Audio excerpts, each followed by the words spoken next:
going to make a tutorial today about a fun, kind of very simple, very kind of intuitive way to make basses for kind of modern techno music. So the idea here, and I don't really have a song set up for this yet, the idea here is you start with just a kick drum. And here I've got the Kick 2 plugin just on one of the kind of basic 909 presets, which, always good. And what you do from here is you want to extract some kind of bass sound from this, but you want it to have that kind of really rumbly, wild, sort of like techno. You've probably heard of it in a lot of songs if you listen to the genre. It's that kind of very rhythmic, very like kind of almost white noise bass sound. So what I find is that if you go here and run it through a reverb plugin, and I'm using Reverb here, which you could probably use any reverb. I'm using Reverb specifically because I like the EQ controls, which I'll show you later why that's important. And so when we have that track on, I've got the output from the kick drum being sent into this audio track with Reverb on it. And, you get reverb on your kick drum. Now, what you want to do is you want to turn that wet all the way up and probably turn the volume output of this down, first of all, just, to avoid any kind of clipping. And the idea here is, as you're playing your kick drum, you want, first of all, this to maybe come a little bit after. I usually turn on the sync for the pre-delay, and I leave it at an eighth note, so. And if you really want to, you can almost use this in a song, just have this set up and have it playing. It's a pretty good sort of like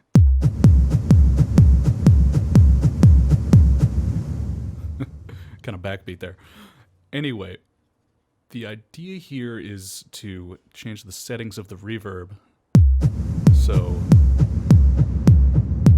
your output becomes as dark as possible. So we'll go there and we'll go here. And then you also don't want this sound to necessarily ring out too long. So on Reverb, sort of the size controls of both the early and the late reflections generally have the most effect on the actual reverb time. So I want to turn those down a bit.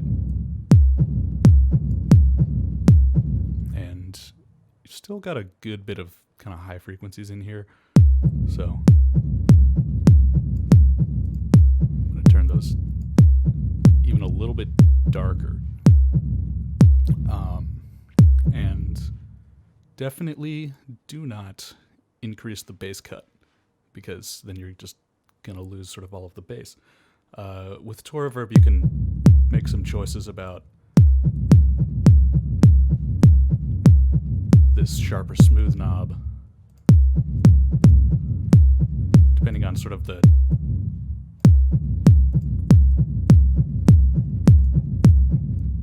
tonal character you want for the sound. I find when smooth is turned up, it's actually a little bit more harmonics in there versus when sharp is up. A little bit less, it's a little bit more of a staccato sound in that way too. And you can turn the late feedback down to make this even more sort of a staccato sound. And then from here, another thing to keep in mind is how tuned you want this sound to be. So right now, if I go back to the kick drum and open the plugin, I have this so that we're ending on a pretty straight C2 note, around 65 hertz. And this is for ease of use later too when you put this in a sampler plugin, so you don't have to adjust the I guess like root pitch of your sample, which you'll see what I mean. And so when we go back to our reverb plugin, also just to show you what I'm talking about, if I open up the spectrum, you can see that it sort of ends at a pretty squarely on a C1. That spike for the fundamental. And what we want to do is want our reverb sounds to also end on that C1. And you'll see it's got a lot more upper harmonics in kind of a higher octave range. But here's where the EQ of the reverb comes into play, where you can go to both of them and you can make them both the same. You can sort of do them octaves apart too, and it'll have a similar effect. But let's bring the early reflections down to about, they're saying C2 was 65 hertz in the kick drum plugin, so we'll go 64 hertz here. It's don't know if you can see very well, but on the very bottom of the plugin there's a little readout of the EQ frequency there. So somewhere between 64 and then the next value up from that is 67, I believe. Yeah, so we'll go 64. And then definitely take this bandwidth and turn it pretty far up, because you don't want to be boosting too many ranges other than that. It says you're going to get a less tuned sound if you do it that way. And then you go to the boost and just give it like, you know, maybe 3 or 4 dB. Could even go a little harder. And as you start playing, we'll start to see that fundamental be a little bit more pronounced. And in Tour Reverb, we want to do the same thing for the late reflection. So we'll go down to 64 hertz on the frequency. If I can get that. There it is. And turn the bandwidth up and turn the gain up there, up to about sort of the first, maybe a little bit past the first marker. And now our fundamental is pretty pronounced here. And so if you like this sound so far, I mean, you can do anything else you want to change it, maybe just the smoothness and sharpness. I personally find making them sharper is a little bit more effective. So now the next thing that you do is, I've got a MIDI clip here that's just playing the downbeat at C1 on the kick drum, and the audio from that is going into the track that has Tour Reverb on it, and the audio from Tour Reverb is going into this audio track over here that I've got record armed. So if I record arm this,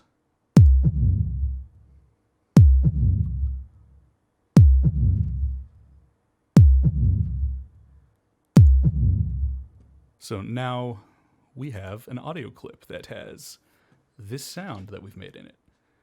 And the best thing you can do here is just crop out one of these.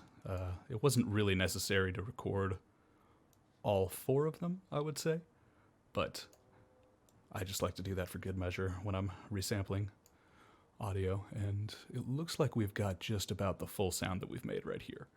And the way I've set this up, there's sort of a kind of transient spike here, and then there's, once we get to the fundamental frequency, there's a good boost because of the EQ we've been doing. So it looks like we'll probably be using a lot of this rather than some of the earlier stuff.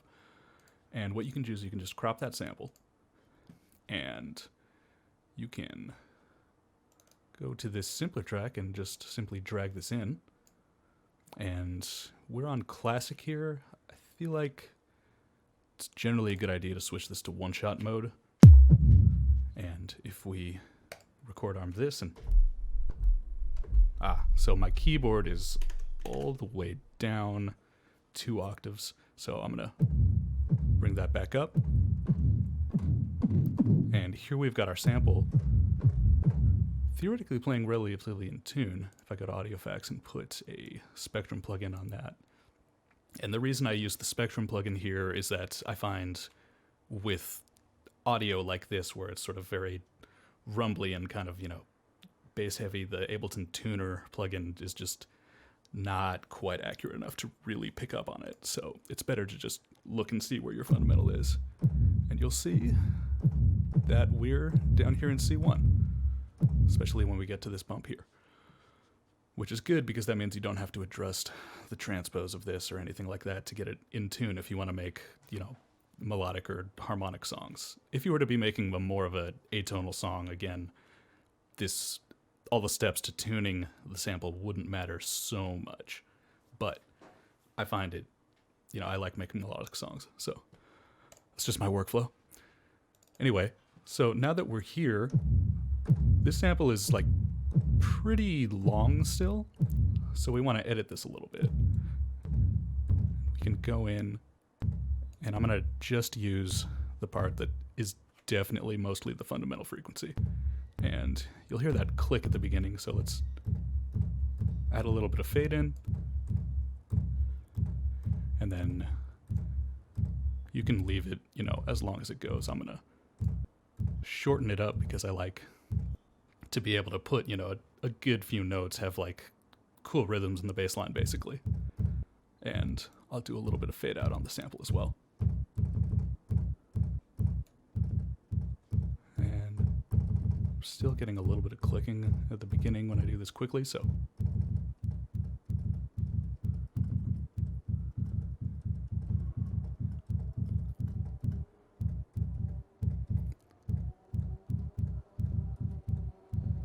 Okay, so I like that sound pretty well, so I'm gonna make a quick pattern here.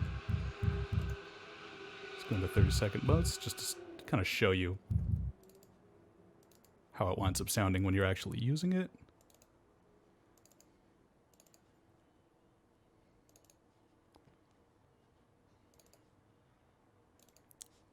And what I'll do is I'll turn that track off so we don't get in. We'll just hear the kick drum, and I'll just go ahead and add standard 4x4 pattern. And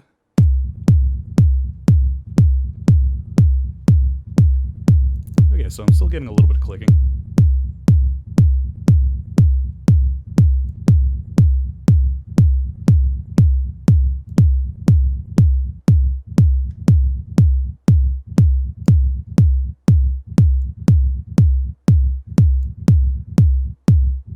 So just shortening the sample can often resolve that, because what's happening is that since it's on one-shot mode, it's playing through only like half of the amount of time I've put there before it's restarting the sample, which means that it doesn't actually get to the fade-out point by the time the sample restarts. So that's all good. And then you can, you know, add anything you want to this instrument that you've made now to sort of like make it pop, add some distortion, add, you know, basically whatever you want to kind of make your techno bass pop at this point. But I just like this because it gives you that good fundamental of that very kind of rumbly,